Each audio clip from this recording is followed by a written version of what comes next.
Save a life. Download UBlood app. UBlood for the new blood. It is heartbreaking what happened in Kolkata with that young, beautiful daughter. Sister. 150 times she was raped by sons of the two ministers. That's what the reports say. And 10 other guys. What is the fact?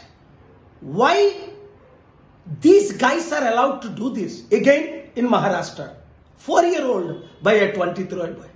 How many more rapes? Thousands and lakhs of rapes are happening every day, every week, monthly, yearly basis.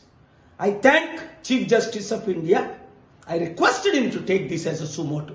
Shame on people like Kapil Sibal who are defending the killers and rapists and murderers, though he is my friend.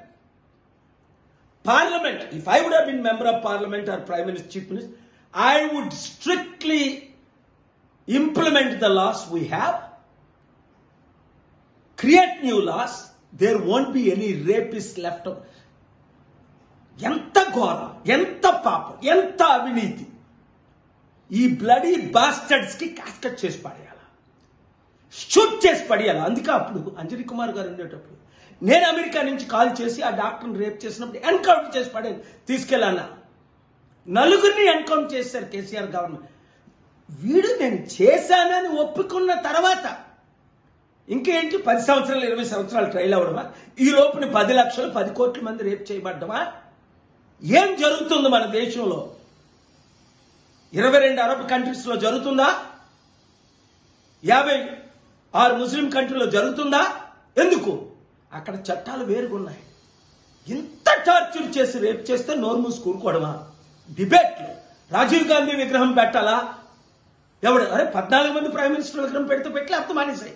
ఒక రాజీవ్ గాంధీ ఏమైనా ఉద్ధరించాడా? ఇందిరాగాంధీ ఉద్ధరించలేదా? వాజ్పేయి ఉద్ధరించలేదా? ఏంటి దీనిక? అందుకని ఇలాంటి విషయాలు promote చేసిన media అందరికీ నా హృదయపూర్వక వందనాలు. ఈ రేపిస్టులు ఎక్స్పోజ్ చేయండి, రేప్ ని కంట్రోల్ చేయండి, అవినీతిని ఆపుదాం. మీడియా మిత్రులారా, ప్రతి ఒక్క బ్లడీ బాస్టర్డ్ రేపిస్ట్కి వెళ్ళినంత వరకు దీన్ని మీరు ప్రమోట్ చేయండి. తగిన చర్యలు నేనేం చేయాలో చెప్తాను. 10 పాయింట్స్ చీఫ్ జస్టిస్కి ఇచ్చాను. దాన్ని ఇంప్లిమెంట్ చేస్తే మరలా రేపిస్టులు అన్న వాళ్ళు కనబడరు. Thank you very much. ప్రార్థించండి. God bless you. షేర్ చేయండి.